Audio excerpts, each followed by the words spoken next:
Hola amigos, muy buenas noches. Hoy es 18 de junio. Estamos sobre las 7 de la noche en el horario de Centro de México, 10 de la noche, hora de Argentina. El día de hoy vamos a estar entrevistando al profesor Juan Alberto El César. Él Quizás se encuentra en Esquel, la Patagonia, Argentina. Eh, quizás, los entrevistadores eh, van a ser Gabriel Bielma Monjaraz, Jessica López Olvera, Leorge Rivera Osorio, Marcos Guerrero, Patricia Seferino, Virginia Elizondo y su servidor William Neira. Estamos en el programa doctorado en Gestión e Innovación de la Educación de la Universidad del País Innova y en la asignatura Gestión y Procesos de Cambio Educativo. En esta En esta entrevista que está quedando grabada y que ustedes la están viendo aquí por YouTube, básicamente vamos a estar haciendo preguntas y respuestas basadas en una temática que son, número uno, estrategias de aprendizaje; número dos, lo que es la evaluación institucional; y tres, todo lo que tiene que ver con reformas educativas. Pero hemos planteado tres bloques de preguntas y respuestas.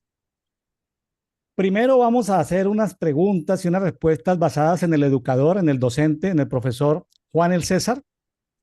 Luego vamos a hacer preguntas enfocadas a la provincia donde él se encuentra, allí al sur de la Argentina, en la Patagonia, y en la red educativa en la cual él ha laborado y labora actualmente.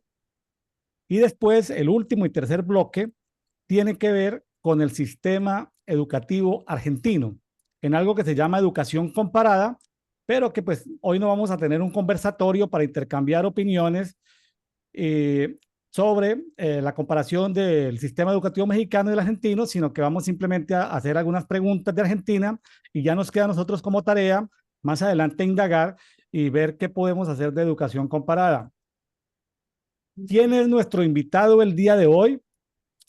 Es Juan Alberto El César, 61 años, fue oficial de la Marina de la Armada Argentina, con estudios en ingeniería electromecánica, presidente del Centro de Estudiantes, profesor de economía, que es como, digamos que lo que ha hecho la mayor parte de su vida y la que 18 años como profesor de economía, docente en contexto de encierro, ha sido secretario, vicedirector y director de escuelas, supervisor técnico de educación secundaria, secretario de bloque en el Honorable Consejo de Rawson, secretario de la Cámara de Comercio de Rawson, secretario y fundador de la Cámara de Microemprendedores de Rawson y presidente de la Federación Empresarial. Bueno, entonces vamos a arrancar con el primer bloque de preguntas que tiene que ver con el educador, la experiencia del educador. Entonces vamos a dar en esta primera parte, las preguntas que se hacen están relacionadas con el educador. Queremos que el auditorio conozca al profesor Juan Alberto El César. Vamos entonces a darle la palabra a la primera entrevistadora, Jessica López, desde la Ciudad de México. Jessica, adelante con la pregunta. Sí, muchas gracias. Bueno, aquí, dada la experiencia que tiene nuestro invitado, es muy importante, bueno, pues reconocer esta experiencia como docente y directivo de instituciones y del sistema educativo. Entonces, ¿pudiera compartirnos, por favor, de manera muy breve, las experiencias que ha tenido como docente? ¿Qué tipo de liderazgo ha desarrollado para desempeñar este papel? ¿No? ¿Cuál ha sido su rol como directivo o supervisor de directivos?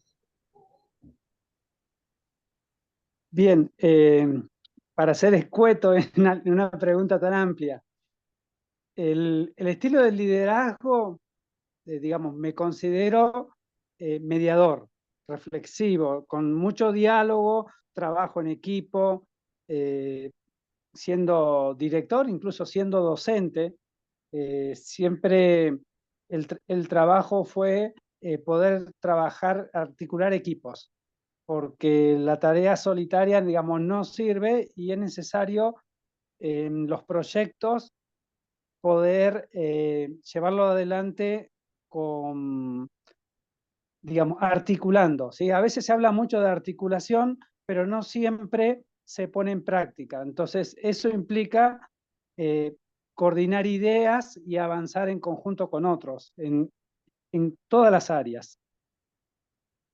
No sé si queda claro el estilo del liderazgo.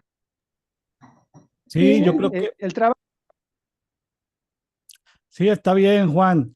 Eh, Luego, pues con el pasar de la entrevista, pues también vamos a tener oportunidad de ir mirando eh, cuestiones que aclarar o profundizar. Vamos con Leorge Rivera desde el estado de Veracruz.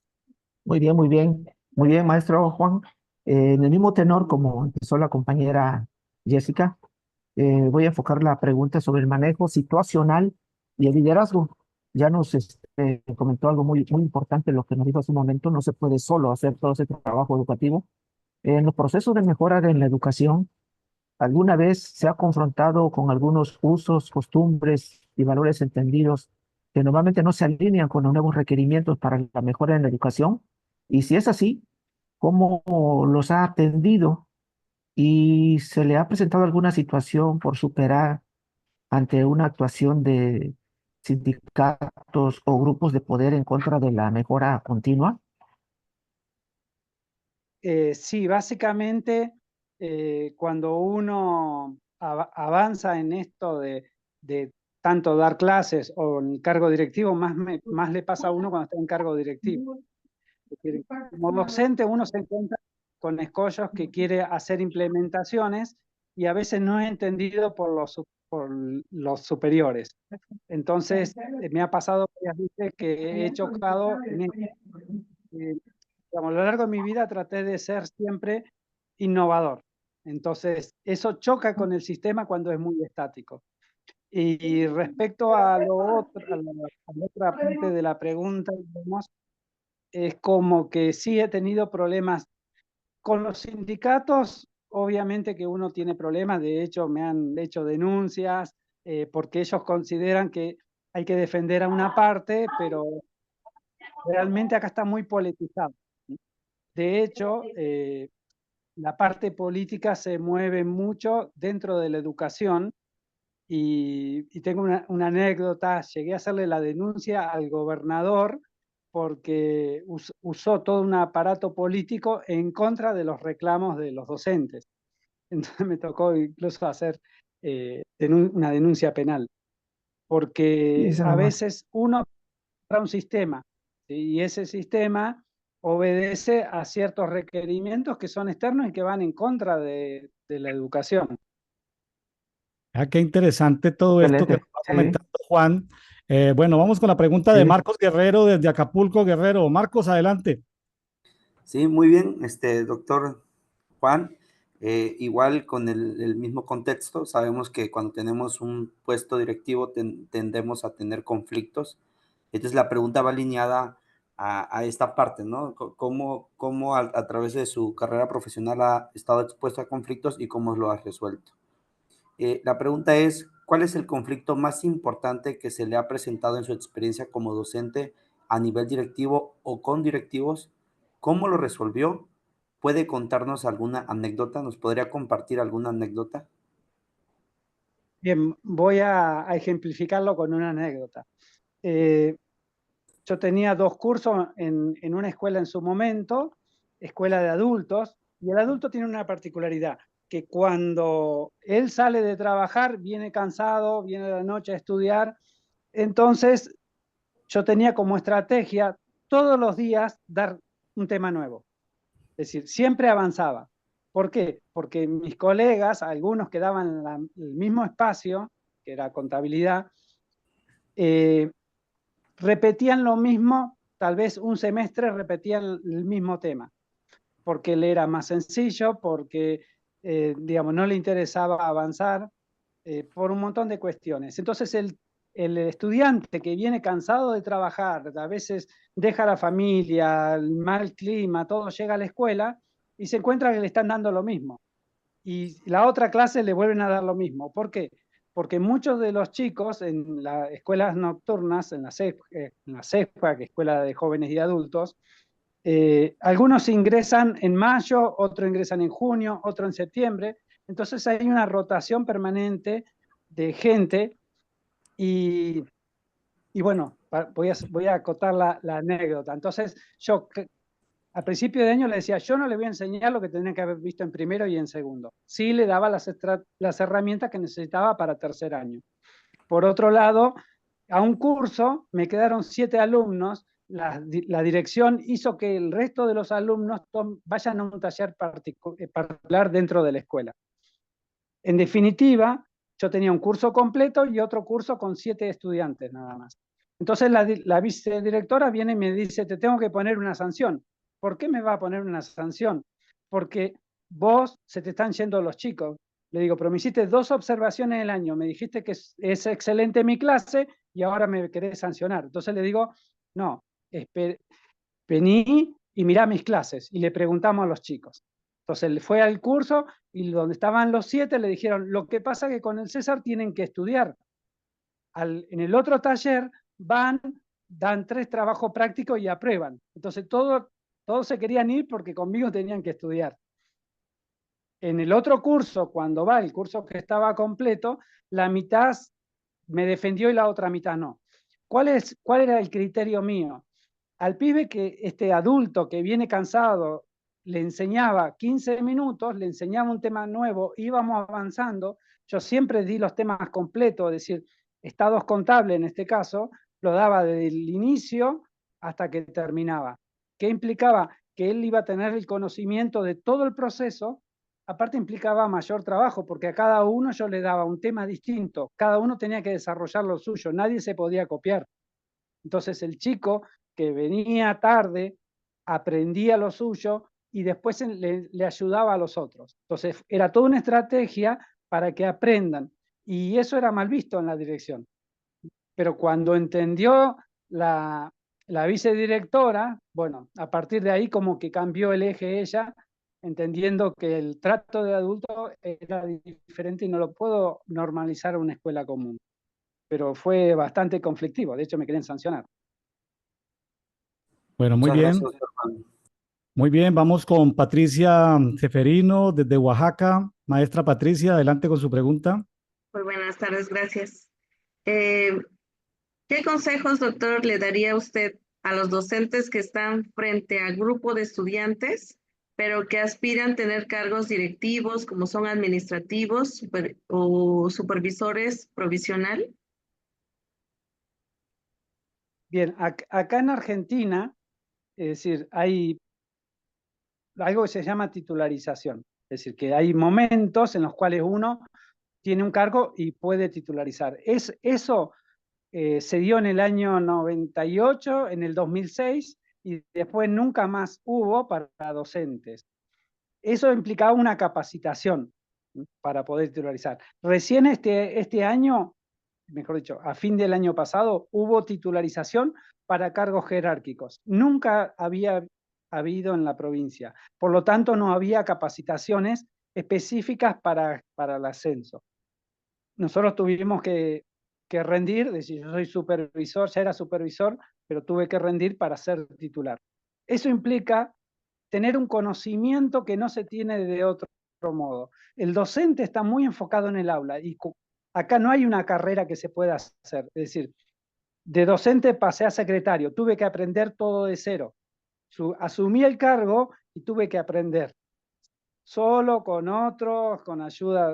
Es decir, pero es todo una autoformación. Para ser vicedirector lo mismo. Es decir, yo veo hoy en día muchos que acceden de profesor pasan a la vicedirección. Incluso algunos pasan directamente a la dirección. Y ahí hay un problema grave porque no hay formación. Sobre todo, mirándolo del punto de vista de un supervisor, no conocen la normativa. Entonces, cometen muchos errores, y lo otro que pasa que no conocen la parte pedagógica, conocen su espacio y nada más, no tienen una dimensión integral de una institución. Y esa es una falencia acá en la Argentina. Qué interesante que está hablando de las dimensiones que debe conocer el director de una institución educativa. Bueno, muy bien, vamos con el maestro Gabriel Bielma de Oaxaca. Buenas noches, doctor. Yo quiero saber cómo mejoraría la educación en una escuela rural, cuál es la estructura mínima necesaria y cómo aumentar el liderazgo del docente en esas comunidades, ¿no? Bueno, hay varios ejes. Yo soy supervisor de las escuelas rurales y supervisor de las escuelas en contexto de encierro en toda la región. Nosotros tenemos una región que son 200 kilómetros por 200 kilómetros. Y todas las escuelas rurales dependen de mí, y todas las cárceles y comisarías de la región. Esto implica que es una problemática totalmente distinta a una ciudad. Es decir, no sé cómo se maneja allá, pero acá se llaman unidad educativa multinivel. Es decir, en una escuela rural van a tener nivel inicial, nivel primario y nivel secundario, todos en un mismo edificio, y sobre todo es plurigrado o pluriaño. Por ejemplo, en secundaria tenemos nosotros 6 años de secundarias. Hay un solo curso donde va a estar primero, segundo y tercero, y otro curso donde va a estar cuarto, quinto y sexto. Y se maneja totalmente diferente a una escuela tradicional. Tiene lo que se llama un tutor, una persona que generalmente vive en la localidad, docente, y que va a estar a cargo de ese curso. Es decir, donde va a haber chicos de primer año, de segundo y de tercero, y el otro curso donde hay de cuarto, quinto y sexto. Y después hay docentes itinerantes. Esos docentes dependen de acá de Esquel, de una escuela sede, y viajan cuando les toca, cuando pueden, según si hay nieve o no hay nieve. Van a viajar en forma regular, por lo menos 3 veces por mes, a esa escuela a dar sus espacios. Entonces tenemos un docente específico de las áreas, más un docente tutor que es un maestro o un profesor que va a estar en pareja pedagógica permanentemente. Así funciona. En la cárcel es totalmente distinta. En la cárcel la población va cambiando mucho porque son personas que por ahí tienen traslados. Entonces tenemos que tratar de normalizar todo, y los docentes son docentes que van directamente a dar sus clases como en una escuela común. El problema que tienen ahí es que no tienen los recursos, que no se puede usar elementos como computadoras, como celulares. Entonces hay otra limitación. De todos modos, se trata de trabajar con aprendizaje basado en proyectos para que puedan avanzar sobre un prototipo, sobre algo que articule todos los espacios. Es bastante interesante porque cada uno tiene su complejidad. Por ejemplo, las EPJAs. En la ruralidad también hay EPJA. Acá en la Argentina es obligación el secundario, hacer el secundario. Entonces, muchos adultos quieren terminar por una cuestión económica, por la familia, por un montón de cosas, y para eso acceden a las escuelas EPJA, Escuela Educación Permanente de Jóvenes y Adultos. Y en la ruralidad, por ejemplo, por cuestiones económicas, el año pasado la habían cerrado, y este año, en esta semana, me llegó un proyecto que yo estuve impulsando para poder retomar para que los adultos terminen. Entonces nos encontramos con un manejo distinto y problemáticas muy complejas en la ruralidad, tanto para adultos como para los chicos. Lo que más se observa como problemática para los chicos no es tanto el avanzar en la parte pedagógica, sino los problemas sociales. Hablamos de abuso, hablamos de violencia, hablamos de un montón de cosas que atraviesan ese tipo de escuelas. Por eso, es decir, cada una tiene su problemática muy específica y que, bueno, que hay que trabajar sobre ellas. Muy bien. Bueno, muy interesante lo que estamos aquí obteniendo información. Yo sé que a cada uno de los entrevistadores le asaltan muchas preguntas, pero bueno, vamos a la segunda ronda de preguntas y nos vamos a enfocar en los sistemas educativos de la provincia de la Patagonia.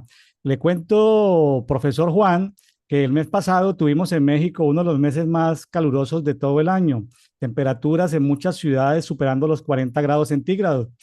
Ahorita, antes de empezar, nos comentaba usted que en su ciudad tiene una temperatura de 0 grados en este momento, porque ya va a empezar el invierno en el sur de Argentina, ¿no? ¿Es correcto? Sí, incluso está pronosticado nieve. Para el jueves, por ejemplo, va a nevar un montón. Acá estamos a 14 kilómetros de una pista de esquí. 14 kilómetros. Bueno, ahí a Patti, a la maestra Jessica, les gusta patinar allá en la Ciudad de México. Bueno, entonces ya saben que pueden ir a patinar allá a Esquel, la Patagonia Argentina. Bueno, vamos con la doctora Jessica López en esta segunda ronda de preguntas. Gracias. No, pues yo sí me animo, maestro, ¿eh? Yo sí lo alcanzo por allá en la pista. Bueno, siguiendo con la segunda ronda de preguntas, a mí me gustaría que nos platicara a nivel de provincia o bien en la red de instituciones educativas, a lo mejor cuentan ustedes allá con experiencias para que se pueda aprovechar aprendizaje compartido entre docentes, es decir, por ejemplo, comunidades profesionales de aprendizaje, que entre ustedes, digámoslo así, se capaciten, se apoyen en ese sentido. No sé si tuviera alguna experiencia al respecto de estas estrategias de aprendizaje, ¿no? A nivel de provincia, en la que se pueda aprovechar esta capacitación compartida entre compañeros. Sí, digamos, hay redes, por ejemplo, hay una red cristiana de profesores donde se tratan determinadas temáticas. El problema que veo yo, digamos, es que, por ejemplo, en primaria, los docentes de primaria, por el sistema de puntaje que tienen, viven haciendo capacitación. Entre ellos se van nutriendo porque eso le da más puntaje. Mientras más cursos tengan, más puntos tienen, más posibilidad de acceder a cargos. En secundaria es totalmente distinto. Nosotros tenemos un cupo, por ejemplo, de 3 puntos por capacitaciones. Entonces, uno satura ese puntaje y ya no hace falta que se capacite más. Entonces, esto opera en contra, porque tampoco es que se vence en el tiempo. Entonces, generalmente uno empieza a saturar los puntajes y es como que no hay un requerimiento de seguir perfeccionándose. Por otro lado, es muy exigente, más en primaria que en secundaria, pero es muy exigente, no sé cómo se manejan en otros países, pero acá uno no concentra horas, acá tiene en diferentes escuelas. Por ejemplo, yo llegué a tener 72 horas frente a alumnos y tenía 7 escuelas y tenía que ir de una a otra en diferentes horarios.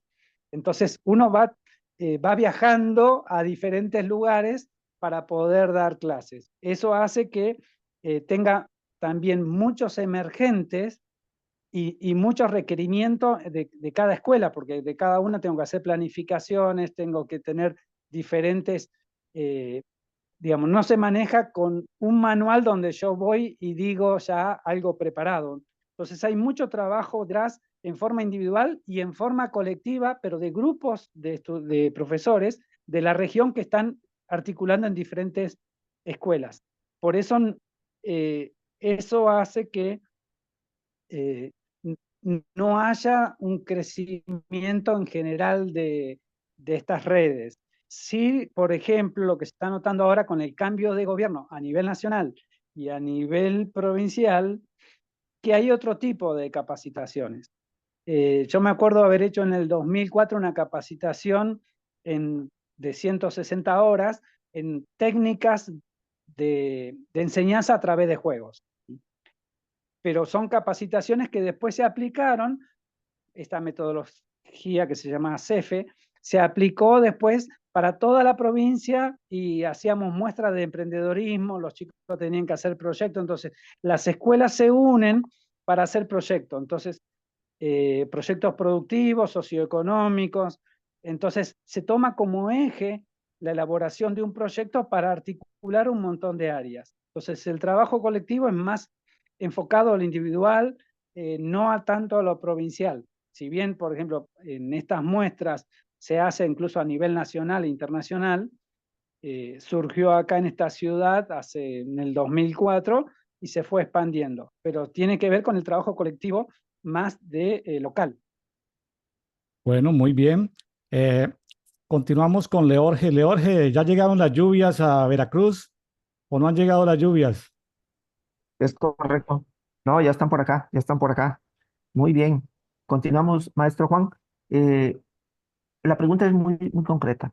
¿Qué herramientas y métodos son más aplicados para desarrollar la evaluación para con los directores en los planteles que usted supervisa? Básicamente, ¿cómo evalúa a los directores que supervisa? Y si ha utilizado algún sistema de gestión de la calidad, ya sea 9001 o ISO 21001, en las diferentes direcciones que usted apoya. Bien, primero las normas ISO acá no se aplican, digamos, en la educación. Es decir, no tengo registro de eso. Por otro lado, este año se titularizó, por lo tanto cambiaron todos los equipos directivos. Algunos titularizaron y quedaron, pero las mayorías son personas nuevas, así como en supervisión. En supervisión, por ejemplo, somos 5, de los cuales 2 ya están para jubilarse. Yo ingresé el año anterior, pero hay 2 nuevos y van a cambiar 3 más, es decir, que va a haber todo un plantel nuevo de supervisores. Así lo mismo pasa en las escuelas. Entonces, en este momento, si bien usamos rúbricas para poder hacer un seguimiento, hay mucho de acompañamiento, hay mucho de orientación, de guía, porque aquellos que estuvimos cargos directivos y estamos en supervisión, digamos, tenemos como una experiencia como para poder volcar y empezar a acompañar a los nuevos. Ahora, ¿qué pasa con los nuevos? Obviamente que rindieron un examen, pero no tienen en claro toda la normativa, no tienen en claro cómo implementar muchas cosas, porque saltaron de ser profesor a ser directivos muchos. Entonces estamos en esa disyuntiva. Y otro problema que tenemos, por ejemplo, en este momento no tenemos vehículo asignado, entonces yo tenía 4 viajes que no los pude hacer y no puedo ir a visitar las escuelas. Por ejemplo, tuve que ir la más lejana, que tenemos casi a 300 kilómetros, porque hay que pegar toda una vuelta, tuvimos que ir con vehículo particular y tuvimos que solventar nosotros el gasto de combustible, los 3 supervisores que fuimos. Entonces, haciendo el reclamo, y me decían, no, vos no podés ir con tu vehículo particular, tienen que esperar que haya vehículo. Entonces nos encontramos que tenemos una gran zona, muchos que atender, muchos lo hacemos a través de Zoom, a través de acompañarlo de otros modos, pero digamos, la realidad es que se hace complejo el acompañamiento también. Bueno, como se dice, si Ok, ok. Sí, por allá llueve, por aquí no escampa, es decir, siempre la necesidad de recursos, ¿no? Marcos Guerrero, ¿ya llegaron las lluvias a Acapulco o todavía no han llegado? Estoy en Oaxaca ahorita y sí está lloviendo de este lado. Está lloviendo, bueno, muy cerquita ahí del Pacífico mexicano. Adelante, Marcos. Sí, bueno, doctor Juan, continuando y entrando al área de la tecnología, la siguiente pregunta es, ¿qué herramientas aplican en sus asuntos de tecnología educativa? ¿Qué ventajas considera de la tecnología educativa? Bien, yo programo desde el año 81, y llevo muchos años programando. Trabajé para IBM, trabajé en conectividad, es decir, como que conozco esto. El año pasado, cuando tomé la supervisión y estuve a cargo de ruralidad, vi el problema de la conectividad, el problema del atraso que había. Si bien acá a través de Conectar Igualdad le dieron computadoras a los chicos, o las escuelas tienen robots y no lo están usando. Entonces, ¿qué hicimos el año pasado? Armamos un staff de personas a través de unas horas que podíamos disponer y empezamos a capacitar en Classroom a los docentes para que lo puedan usar en la ruralidad, porque había un problema de cómo llegar a los chicos. Y implementamos un curso de robótica y este año hicimos una prueba piloto entre una escuela WEM rural, una escuela primaria y una escuela secundaria técnica. Y esa prueba piloto tiene que ver con conectividad, tiene que ver con reciclado tecnológico, con hacer impresora 3D. Entonces estamos en un proceso anual de capacitar a los docentes para que lleven su experiencia al aula. Por ahí yo soy muy disruptivo en esto, en el sentido de que ya tengo toda una preparación para trabajar con pensamiento crítico y pensar en el estudiante del 2030. Es decir, qué habilidades necesitamos desarrollar en los chicos y cómo usar la inteligencia artificial. Un ejemplo, el año pasado, a principio de año, se liberó la inteligencia artificial. Entonces voy a una escuela que está muy lejos y chicos que iban a egresar, 2. Y de esos chicos, los 2 manejaban inteligencia artificial y ninguno de los profesores manejaba inteligencia artificial. Y por otro lado, un chico iba a estudiar informática y el otro medicina. Y tenían una especialidad y todo querían enseñarle del agro, porque es la especialidad de la escuela, y siendo que no pensaban en el futuro del chico. Entonces, es empezar a hacer el cambio de mentalidad en los docentes, en los directivos, para que puedan, digamos, enfocarse en el estudiante que realmente tenemos que preparar. Ya. Muy bien. Gracias. Patricia, maestra Patricia Seferino, continuamos contigo. Sí, gracias. Maestro, ¿qué avances en reformas educativas conoces que hayan salido de Argentina para el mundo? ¿Y qué avances de reformas educativas conoces que hayan salido del mundo y que se han implementado en Argentina? Sí, está difícil porque no sé en la dimensión que puedan salir de acá reformas, o digamos, o las reformas que se implementan acá, en qué medida las asumen otros países, lo mismo que de otros países para acá. Sí puedo decir, digamos, porque incluso lo estudié en el profesorado, de la influencia de España, porque los modelos de España se impusieron en Argentina. Entonces, hay una influencia en cuanto a los modelos. Sí, obviamente, cuando uno estudia autores, a mí me gustan mucho algunos de Colombia, pero, digamos, la realidad social de cada país es distinto y se requieren distintas cosas. Entonces, obviamente que cada cosa que hace un país se puede replicar en otro. Acá en un momento querían compararse con Noruega, con Finlandia, pero bueno, era algo que no tenía mucho sentido si no hay una decisión política de cambiar todo. Ya. Una pregunta difícil, ¿no? Era esa la que le hizo la maestra Patricia. Bueno, vamos con el maestro Gabriel Bielma, que trabaja en Oaxaca con comunidades y él le tiene una pregunta justamente de eso, ¿no? Adelante, Gabriel, encienda el micrófono, por favor. Sí, a mí me gustaría saber si usted como supervisor tiene algún programa de integración con la comunidad, por ejemplo, que tenga que ver con el manejo responsable del medio ambiente, la sustentabilidad, y si esos programas de integración también participan los padres de familia, ¿no?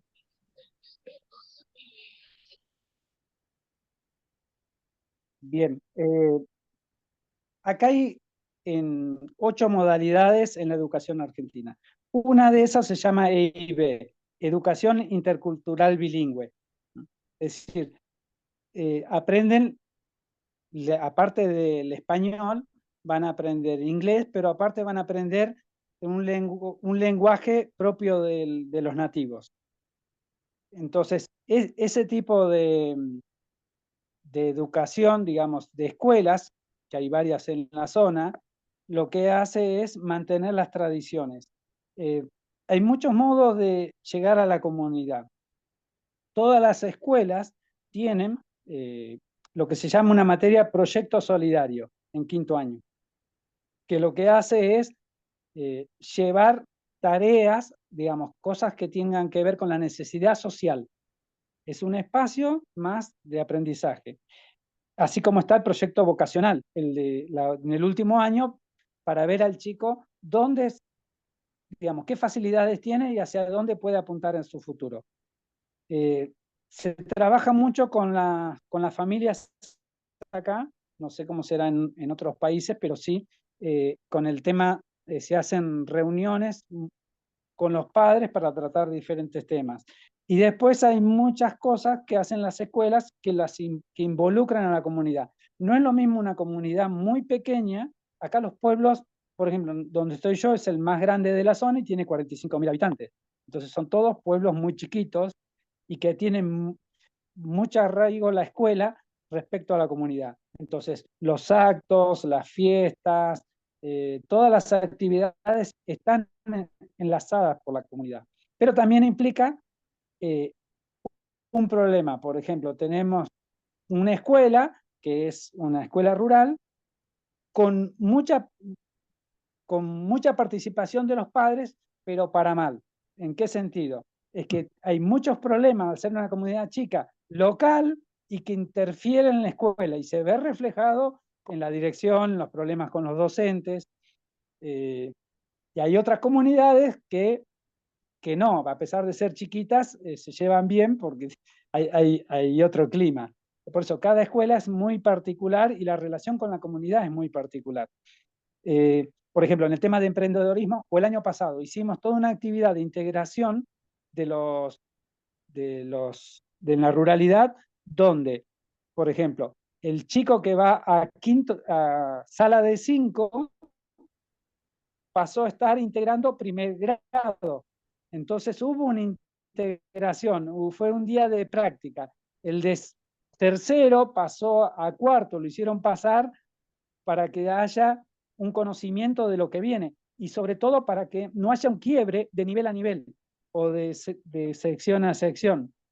Entonces fue un proceso de 6 encuentros que hicimos con todos los docentes durante el año para llevar al aula la integración entre los espacios, pero también la integración con la comunidad, porque ellos tenían que desarrollar proyectos y esos proyectos eran hacia la comunidad, en el cuidado del medio ambiente, reciclados, un montón de aspectos que hacen a la escuela involucrada en la comunidad.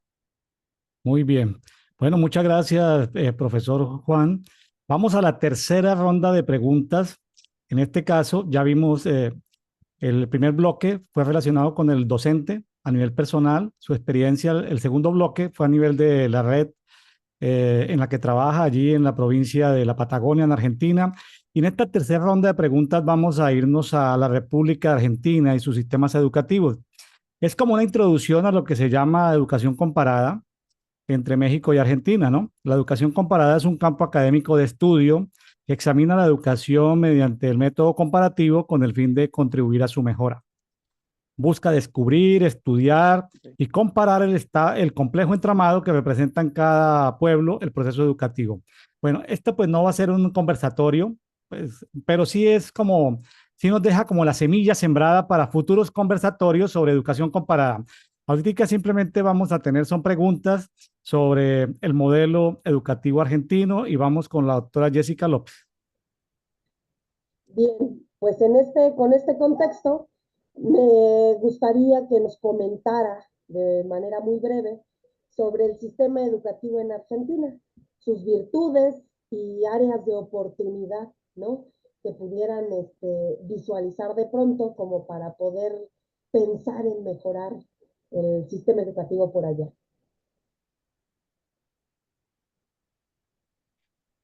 Bien, virtudes. Bueno, yo creo que algo que se viene trabajando acá hubo una reforma en el 93 y después en el 2006, y lo que se amplió es la obligatoriedad. Es decir, que hoy en día hay 14 años de educación obligatoria. Pero eso se hizo con un fin económico y social, sobre todo no para enseñar más, porque se vio en su momento que hubo, digamos, si bien iban obligatoriamente, se usaba más como contención social. Entonces, para mí, mi punto de vista fue que decayó la educación en Argentina, porque queriendo abarcar más, obviamente que hubo que poner más docentes para cubrir la totalidad de gente que no estaba, o chicos que no estaban escolarizados, y eso fue en detrimento de la educación, porque no había docentes para cubrir y empezaron a cubrir un poco con el que se presentaba. De hecho, hoy en día, si bien hay muchos docentes, hay muchos cargos que no se cubren, sobre todo en la ruralidad o en las escuelas de adultos. Generalmente lo hacen profesionales que vienen para tener una obra social o un ingreso extra o pensando en su jubilación. Pero eso está como, ya se está normalizando a lo largo de los años, ¿sí? La última ley del 2006 que estableció esto fue positiva, pero en el sentido de que dio otro marco distinto. En la provincia, por ejemplo, nosotros se está trabajando mucho con alfabetización, sobre todo en lengua y matemática. ¿Por qué? Porque acá tuvimos un gran problema con la pandemia. Por ejemplo, en nuestra provincia, en el 2019, antes de la pandemia, hubo tantos paros que casi no hubo clases. Hubo escuelas que tuvieron un mes de clases. 2020, pandemia, 2021 se integró todo, entonces el chico en 2021 hizo 2 años juntos, algunos no aprobaron, mucha repitencia se ve, es decir, que la pandemia fue en detrimento de la educación, y ahora como que se está retomando, y especialmente el tema de alfabetización. Entonces, lo que se está haciendo ahora con este nuevo gobierno, incluso en la provincia, es que los chicos tengan comprensión lectora, lectura, escritura, oralidad. Entonces, se está haciendo una fuerte apuesta a eso y a la evaluación, en cuanto a la evaluación integrada. Yo veo que como que estamos retomando recién este año un rumbo distinto a lo que traíamos antes. Bueno, aunque según tengo información, pues de las cosas prohibidas para los profesores es hablar de política y de religión, ¿no? Pero hay un cambio de gobierno en el último tiempo en Argentina y sobre eso, pues continuamos aquí con el maestro Leorge Rivera. Ok, maestro Juan, muy interesante todo lo que estamos escuchando. Mi, mi pregunta es la siguiente. Descríbenos brevemente sobre los métodos de estrategia de enseñanza-aprendizaje más comunes en Argentina y cuál sería su opinión con relación a cuál es la mejor.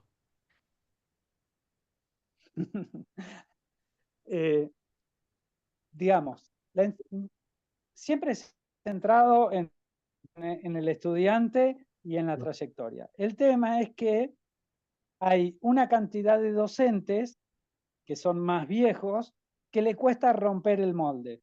Entonces están acostumbrados a algo y no salen de ahí. Y vienen los jóvenes, que también ahí tenemos un problema. Los institutos de formación docente están recibiendo chicos que por ahí no tienen ni comprensión lectora, que no tienen, que adolecen de un montón de cosas, y en el afán de que egresen no están saliendo profesionales idóneos. Entonces, eso hace que los nuevos egresados tampoco tengan todas las herramientas. No es en todo, pero pasa. Entonces, pero se ve afectada la educación de los chicos. Pero por otro lado, lo que veo son muchos docentes nuevos con, lo acá decimos, con mucha pila. Es decir, con mucho entusiasmo, tratando de hacer propuestas innovadoras, tratando de acomodarse a lo nuevo.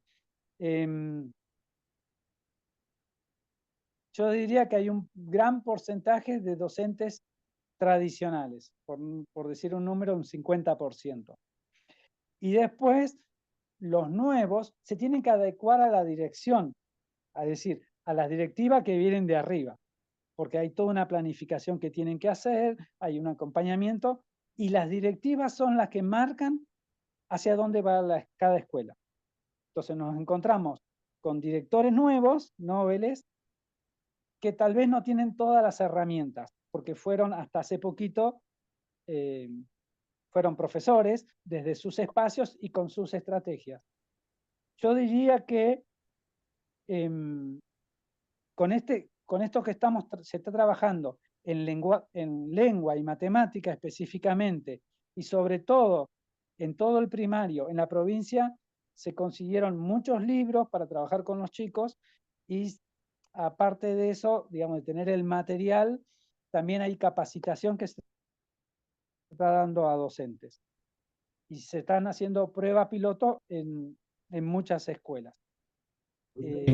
Por lo tanto, hay un cambio de mentalidad en el gobierno. Cuando cambia la cabeza, va a cambiar todo hacia abajo, que eso es importante. Entonces ahora, por ejemplo, el ministro de la provincia, los subsecretarios, son personas que ya no estaban en el sistema y los llamaron porque son personas con otra visión.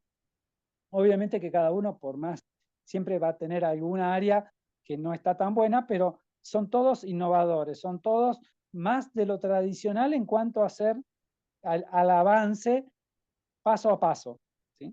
Pero también ven hacia adelante y eso es lo que veo bueno yo. En cuanto a los métodos, yo diría que muchos trabajan con módulos por el tipo de escuelas. En la ruralidad, por ejemplo, que empezamos a trabajar con Classroom, las EPJA trabajan con módulos, algunas trabajan en aprendizaje basado en proyectos. Hay como un montón de estrategias. A mí me gusta personalmente que sea bien dinámica, bien lúdica, bien flexible, desestructurando el aula, trayendo desafíos para los chicos. Por muchos años, dando proyectos, lo explicaba, y que los chicos tengan una idea y esa idea se transforme después en un hecho. Y recién en agosto estaba produciendo el producto y me di cuenta, no, que el chico tenía que hacer algo que le sea significativo. Entonces en el 2018 cambié todas mis estrategias. Algo que sea significativo sin dar mucha vuelta, ni macrofiltro ni microfiltro, y directamente entrar a ¿qué sabes hacer? ¿Qué podemos innovar en lo que sabes hacer, en lo que te gusta? ¿Qué es lo que falta? Bueno, hagamos un producto de eso. Y cuando él se apropia porque hizo el producto, cambia todo su enfoque. Entonces, todo el plan de negocio, todo lo que tiene que hacer investigación de mercado, tiene otra tónica porque él está enfocado en algo que le gusta realmente. Muy bien, gracias, profesor. Vamos con el maestro Excelente, muy bien. Marco Guerrero. Marcos Guerrero. Sí, sí, sí. Continuando con la entrevista, maestro Juan, cuéntenos cuándo fue la última reforma, perdón, cuéntenos sobre la evaluación que se le hace a las instituciones educativas en Argentina y si existen diferencias entre la educación privada y la pública. Bien, acá hay instituciones públicas y privadas.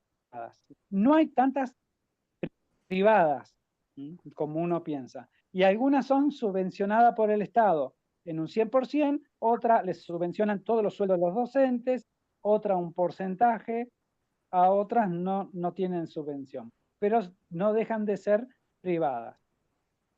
Para poder funcionar, tienen que adecuar lo que dan a los diseños del Ministerio de Educación. Es decir, todas van a dar los mismos contenidos. ¿En qué varía mucho? ¿Por qué eligen mucho la privada en Argentina? Porque no hacen paro. Entonces, tenemos, como yo dije en el 2019, que hubo escuelas que tuvieron un mes de clases. Entonces, la gente prefería pagar algo a una institución privada para que su hijo tenga continuidad. Ahora, los profesores generalmente son los mismos. De hecho, yo di en las 2 privadas que tenemos acá, en nuestra ciudad, y los profesores éramos los mismos, damos los mismos temas. Es decir, por ahí varía en el tipo de estudiante que va en una o va en otra. Ya. Depende de los ingresos de la familia. Muy Ahora, bien. Sí, adelante. Sí, hay 2 cosas que quería aclarar. Una es que hay una mirada social de lo que es mejor o que es peor, ¿sí? Pero nosotros, el Ministerio de Educación tiene una mirada. Hasta el año pasado las escuelas públicas no eran fiscalizadas. Este año, digamos, nos dieron a nosotros los supervisores todas las fiscalizaciones, es decir, que nosotros las empezamos a acompañar como cualquier otra escuela pública. Pero eso es a partir de este año y se da acá. Básicamente lo que miramos son las trayectorias de los chicos, cuestiones estadísticas para poder seguir el rendimiento interno, el rendimiento académico, la percepción de la comunidad, cómo se ve de afuera, como indicadores para después tomar decisiones, qué cosas hay que corregir. Pero, digamos, hay un seguimiento de la escuela pública y de la privada hoy en día en la misma dirección. Gracias, maestro. Bueno, muy bien. Vamos con la maestra Patricia Seferino.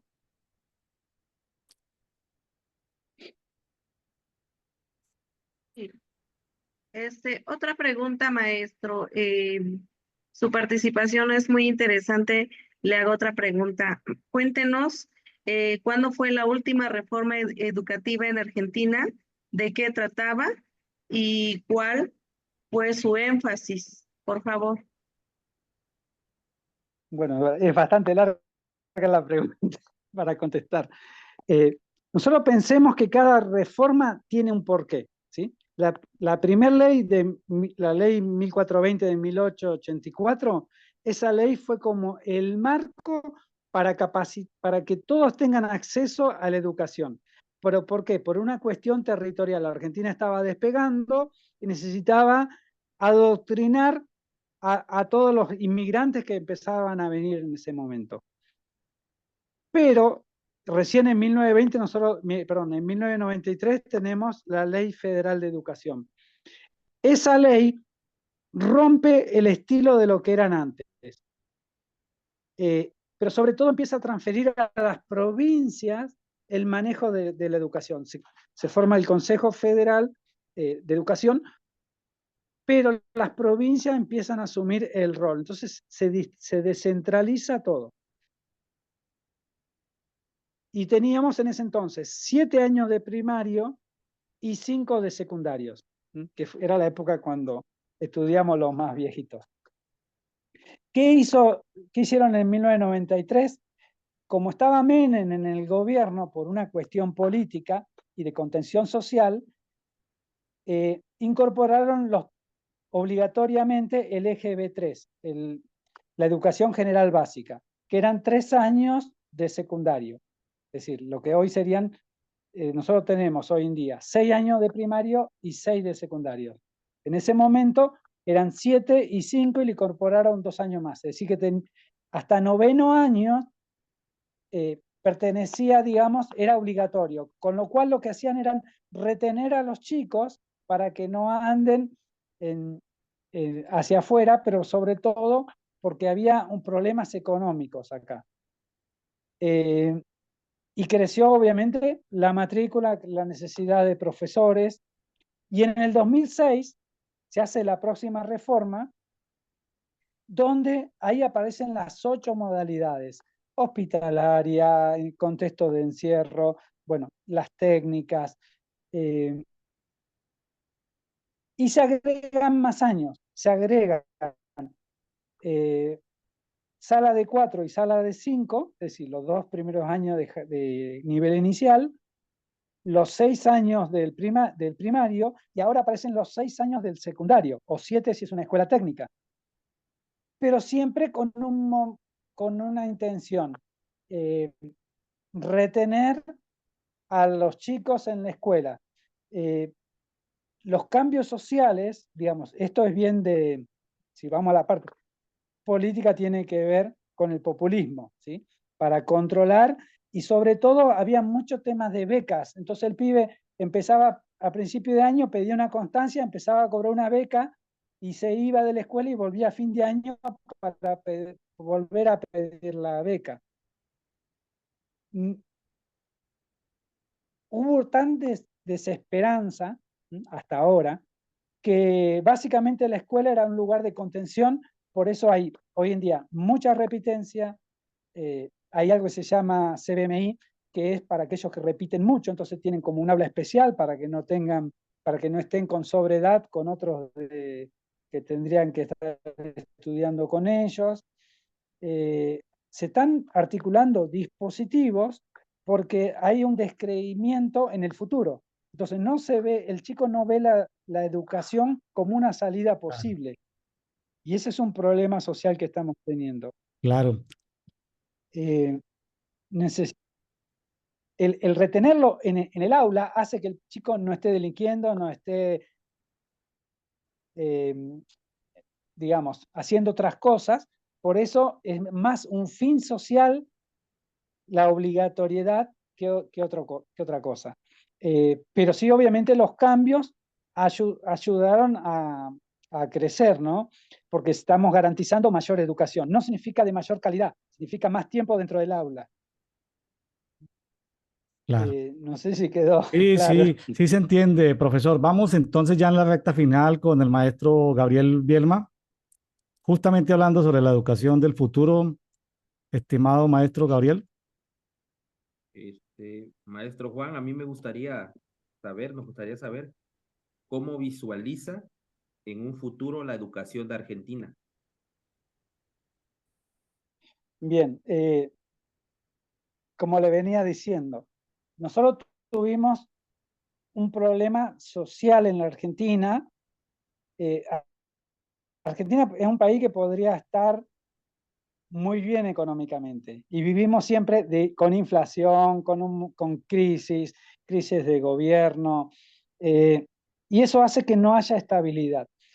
El COVID, como le decía hace un rato, posibilitó que encontremos nuevos caminos, ¿sí? En el sentido que empezamos a usar la tecnología.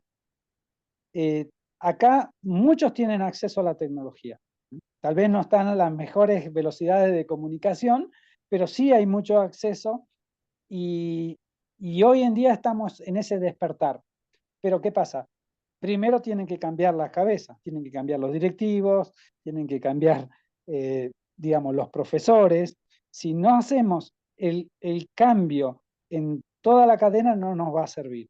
Porque los chicos vienen avanzando y avanzan más rápido que nosotros en muchas cosas, pero ellos necesitan direccionamiento.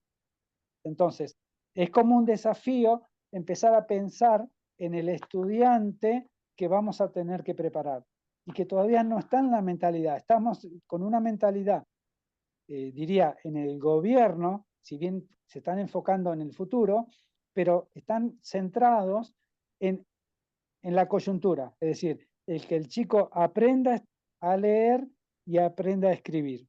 Por eso se está haciendo hincapié en el primario y en el primer año del secundario en estos aspectos. Muchos chicos que llegan al secundario llegan prácticamente, algunos sin saber leer bien y sin comprender, sin poder razonar en matemáticas.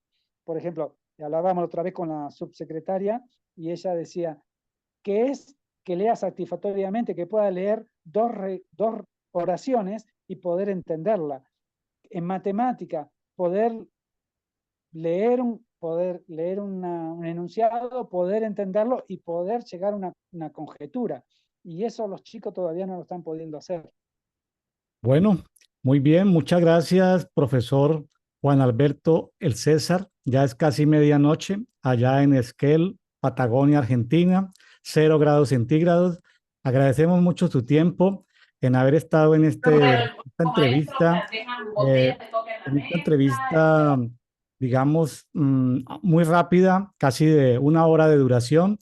Eh, para los amigos que nos están escuchando, profesor Juan Alberto El César, eh, ya para cerrar, ¿cómo se hace para llegar desde Ciudad de México a Esquel, Argentina? Solamente hay como información para que el mundo conozca dónde está la Patagonia. ¿Cómo sería el vuelo o la forma de llegar a Esquel, Argentina? Lo más barato, ¿sí? Es ir a Santiago de Chile O sea, y Ciudad de de México, ahí, Santiago de Chile. en bus tenemos 2.000 kilómetros hasta mi casa.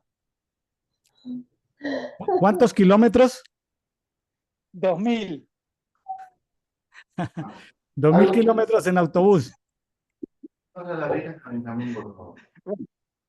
¿Y por Buenos Chile, Aires, cómo 20.000. sería la ruta? Un trayecto bien No, cortito. a Buenos Aires, a Mendoza,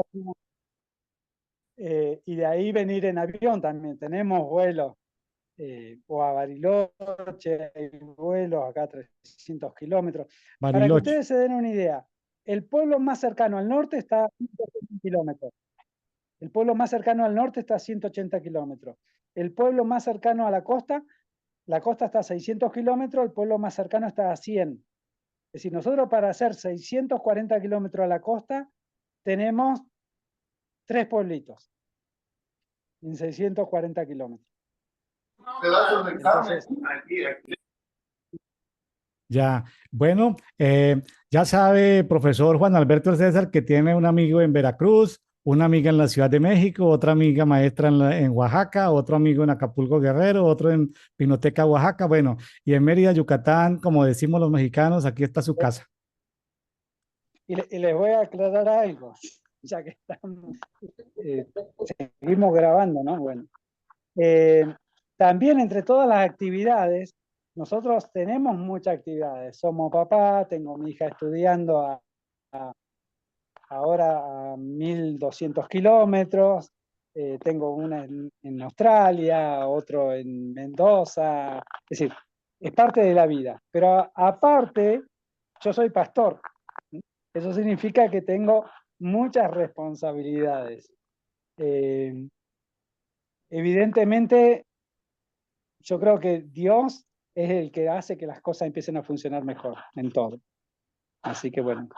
Qué bueno, por aquí tenemos Eso quería algunas decir. ovejitas descarriadas en la costa pacífica de México y entonces pues ahí luego se los presentamos. Bueno, muchas gracias. Un abrazo para todos y bueno, esta fue la entrevista con el profesor Juan Alberto El César. No sé si tienen alguna frase para despedirse del profesor. El que quiera participar, adelante. No, Ah, muchas bueno, gracias al maestro Juan, en verdad, nos dijo muchas cosas muy interesantes que se asemejan también a lo que está pasando en México y nos ayuda mucho en nuestra formación. Gracias nuevamente, maestro. Gracias, maestro. Pues, Saludos gracias. desde Oaxaca. esta es su casa. Es frase común para todos aquí en México. Esta es su casa. Entonces, cuando guste, por acá lo esperamos. Muchísimas gracias Bueno, por compartir. les comento que en el 19, no, a ver, iba a ir en el 21 a México. Iba a ir por el sur, iba a ir hasta Ciudad de México, a Veracruz, a Quetzalcoatlus, y una semana antes me agarró COVID, así que no pude viajar. Híjole. Bueno, pues muchas gracias a todos los participantes. Se nos fue 1 hora aproximadamente en la entrevista.